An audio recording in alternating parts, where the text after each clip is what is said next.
Hello બાળ મિત્રો, good morning, જય શ્રી કૃષ્ણ. તો બાળકો, તમને ગયા લેક્ચરમાં મેં હોમોફોન્સ શીખવાડી દીધા છે.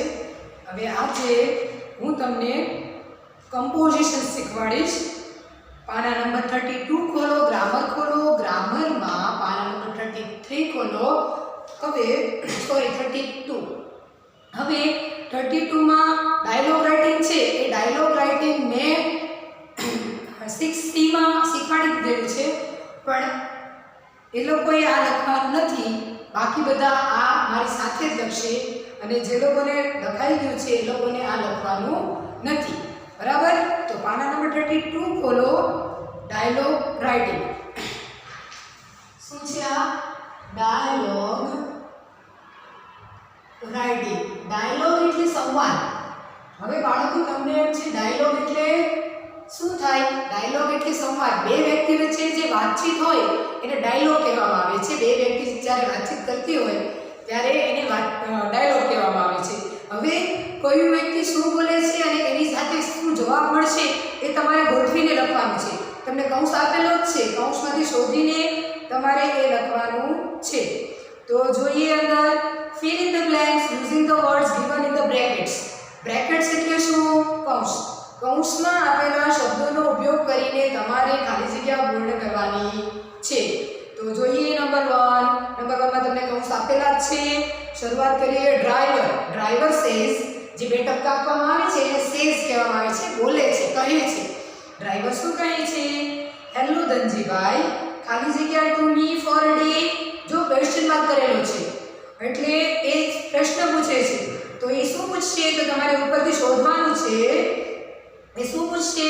એક દિવસ માટે are you ready? Are you ready to give your shop? એટલે એમ કહે છે ડ્રાઈવર કે હેલો ધનજીભાઈ, શું તમે તમારી શોપ એક દિવસ માટે મને આપવા માટે રેડી છો? એવું કહે છે. કોણ કહે છે એવું? ડ્રાઈવર. કોને? ધનજીભાઈને કહે છે. તો જે ડ્રાઈવર બોલે છે એમાં પહેલામાં લખો આર યુ, પહેલી ખાલી જગ્યામાં લખો are you ready? Are you ready to give your shop? Are you ready to give your shop?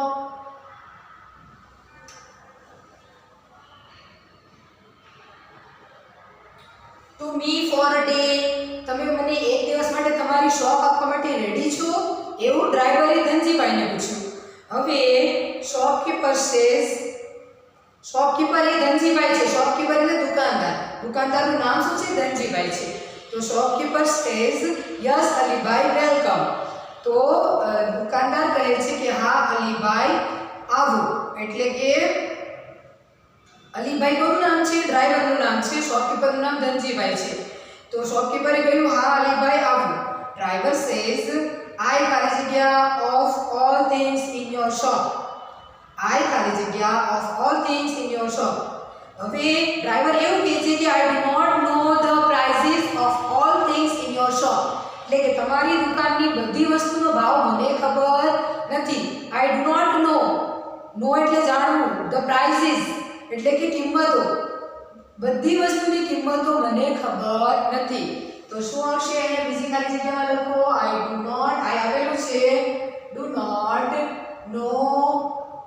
I do not know the prices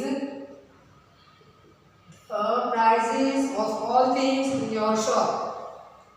તમારી દુકાનની બધી વસ્તુનો ભાવ મને ખબર નથી. આ બીજી ખાલી જગ્યામાં લખજો. હવે આગળ જોઈએ. શોપકીપર સેઝ ડોન્ટ વરી. ચિંતા કરશો નહીં. The price is written on the most of the things and my ખાલી જગ્યા help you. હવે ઉપરથી શોધવાનું છે કે હવે આનો જવાબ શું આવશે. આમાં આગળ કઈ રીતે વાતચીત આગળ વધે એ તમારે શોધીને લખવાનું છે. તો શોપકીપર એવું કહે છે કે ચિંતા નહીં કરતા, the price is written on most of the things. એટલે કે મોટા ભાગની વસ્તુ ઉપર તેની પ્રાઇસ લખેલી છે, તેની કિંમત લખેલી છે. એન્ડ પછી શું આવશે કે my assistant will also help you.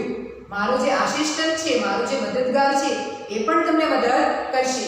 તો આની સાથે આવશે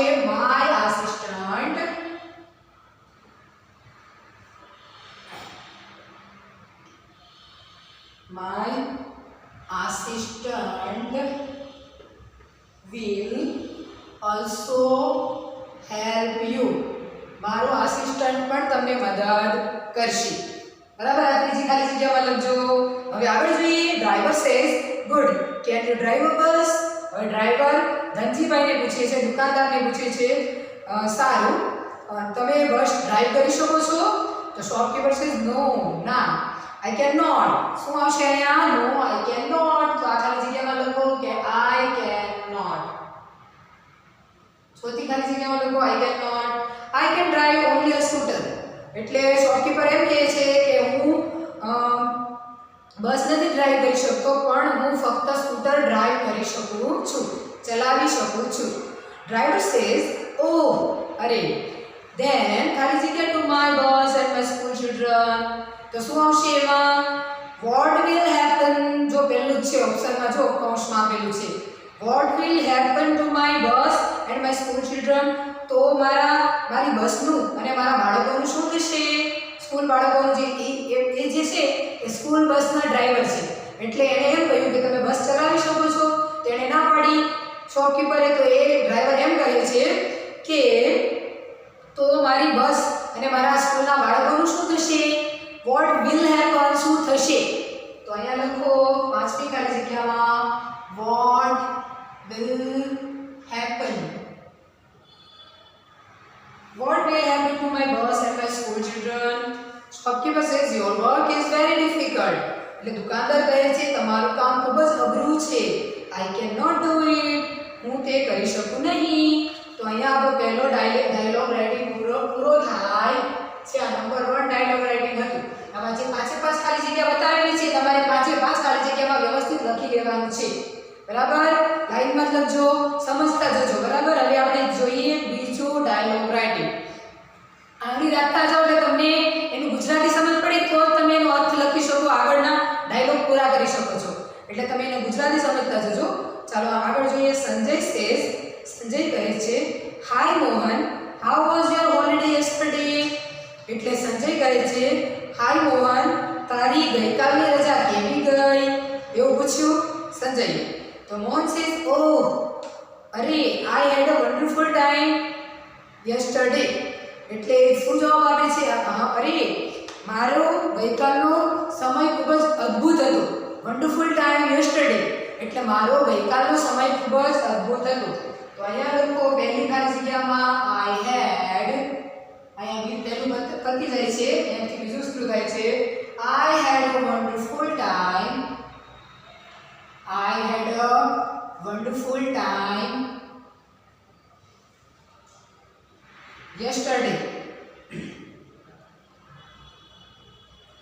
એટલે મને ગઈકાલે મારો ખૂબ જ અદ્ભુત સમય ગયો. તો સંજય સેઝ રિયલી, ખરેખર. Vote did you do? તમે શું કર્યું? તે શું કર્યું? તો Mohan says we visited the nature park. Nature park એટલે જે કુદરતી પાર્ક હોય ને એને નેચર પાર્ક કહેવાય છે. તો મેં કુદરતી બાગની બગીચાની મુલાકાત લીધી. Sanjay says wow. સંજયે કહ્યું વાવ. પછી એ શું બોલશે? Vote did you see there? એટલે એવું પૂછશે કે તે ત્યાં શું જોયું, એવું પૂછશે. તો અહીંયા લખો vote did you see there? Vote did you see there? તે ત્યાં શું જોયું? ક્વેશ્ચન માર્ક કરો. તો Mohan says we saw many birds and animals. એટલે મોહન કહે છે કે અમે ત્યાં ઘણા બધા પક્ષીઓ અને પ્રાણીઓ જોયા. પછી શું બેસી જશે? એની સાથે કયું વાક્ય બેસે છે? જો we saw many birds and animals. શું બેસે છે? જો in their natural surroundings. એટલે કે નેચરલ વાતાવરણમાં, નેચરલ જે કુદરતી વાતાવરણ હોય એમાં અમે પક્ષીઓ અને પ્રાણીઓને જોયા. in their natural surroundings. એટલે કે કુદરતી વાતાવરણમાં ત્યાં અમે પશુઓ અને પક્ષીઓને, ઘણા બધા પશુ પક્ષીઓને જોયા. સંજય સેઝ ડીડ યુ ખાલી જગ્યા. હવે અહીંયા શું આવશે? જુઓ તો ઉપરથી did you click any photograph? શું આવશે? તે એક ફોટોગ્રાફ ક્લિક કર્યો, ફોટો ખેંચ્યો. તો અહીંયા લખો ડીડ યુ પછી શું આવશે? Click. Did you click any photograph? શું તમે એકે ફોટોગ્રાફ ખેંચ્યો, પાડ્યો? તો Mohan says yes, I will show all the photographs to you. તો મોહન કહે છે હા, હું તમને બધા ફોટોગ્રાફ બતાવીશ. તો Sanjay says what did you like the best? સંજયે કહ્યું કે તને સૌથી સારું શું ગમ્યું, એમ સૌથી વધારે શું ગમ્યું? મોહન સેઝ આઈ ખાલી જગ્યા the elephants. I enjoyed watching elephants. એટલે છેલ્લું શું વધે છે? Enjoyed watching. I enjoyed watching the elephants. એટલે કે મને હાથીને જોવાની ખૂબ જ મજા પડી. તો અહીંયા લખો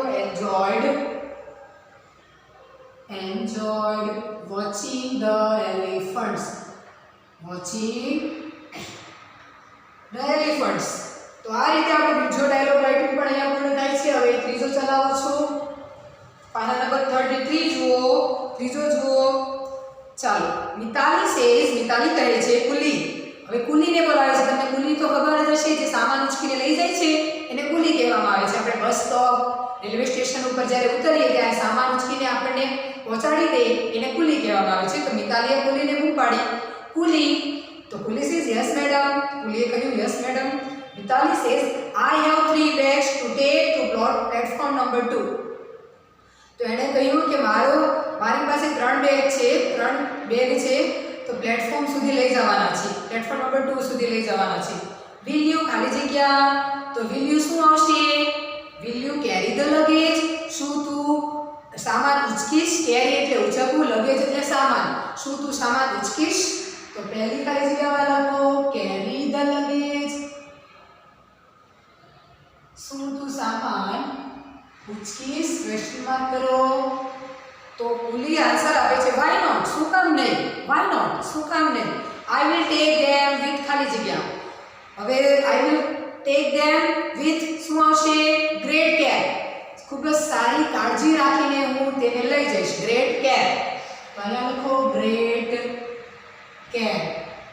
હું સારી કાળજી રાખીને તેને લઈ જઈશ. Mitali says how much will you take? તું કેટલા રૂપિયા લઈશ? તો કુલી સેઝ મેડમ શું આવશે? એ શું કહેશે? કેટલા રૂપિયા કહેશે? જો ઉપર કૌંસમાં શું આવશે? 100 રૂપીસ ઓનલી. કેટલા રૂપિયા લેશે? 100 રૂપીસ ઓનલી. એટલે હું ફક્ત 100 રૂપિયા લઈશ. તો Mitali says 100 rupees is too much. એટલે 100 રૂપિયા ઘણા બધા થાય છે. તો કુલી says madam tell me how much you want to pay? તો કુલી કહે છે મેડમ મને કહો કે તમે મને કેટલા ચૂકવશો? તો મિતાલી સેઝ 50 રૂપીસ. મિતાલી કહે છે 50 રૂપિયા. કુલી સેઝ મેડમ આઈ ખાલી જગ્યા. તો શું આવશે એમાં? આઈ સાથે આઈ કાન્ટ એફોર્ડ ઇટ. એટલે મને તે પોસાતું નથી. આઈ સાથે can't afford. I can't afford it. એટલે મને તે પોસાતું નથી. I can take 20 rupees less. એટલે હું 20 રૂપિયા ઓછા લઈ લઈશ. જે એને 100 રૂપિયા કહ્યા એનાથી એ 20 રૂપિયા ઓછા લઈ લેશે. It's the final price. એ છેલ્લી કિંમત છે. તો Mitali says okay take this luggage carefully. તો મિતાલી કહે છે ઓકે આ સામાનને કાળજીપૂર્વક લઈ જાઓ. Please says don't worry madam. ચિંતા કરશો નહીં madam. I will take this luggage carefully to platform number 2. એટલે કે હું આ સામાન પ્લેટફોર્મ નંબર 2 સુધી કાળજીપૂર્વક લઈ જઈશ. તો મિતાલી સેઝ થેન્ક યુ. તો જે છેલ્લી ખાલી જગ્યા છે કુલી says don't worry madam I will take this luggage. Take this luggage એટલે કે હું આ સામાન પ્લેટફોર્મ નંબર 2 સુધી કાળજીપૂર્વક લઈ જઈશ. તો મિતાલી છેલ્લે શું બોલે છે? થેન્ક યુ, તમારો આભાર. તો બાળકો મેં તમને આજે આ ડાયલોગ રાઇટિંગ લખાવેલા છે 1, 2 અને 3 એ તમારે તમારી ગ્રામરમાં પૂર્ણ કરવાની છે. આગળનું હું તમને બીજા લેક્ચરમાં શીખવીશ. ત્યાં સુધી તમે ઘરે રહો, સુરક્ષિત રહો. Thank you.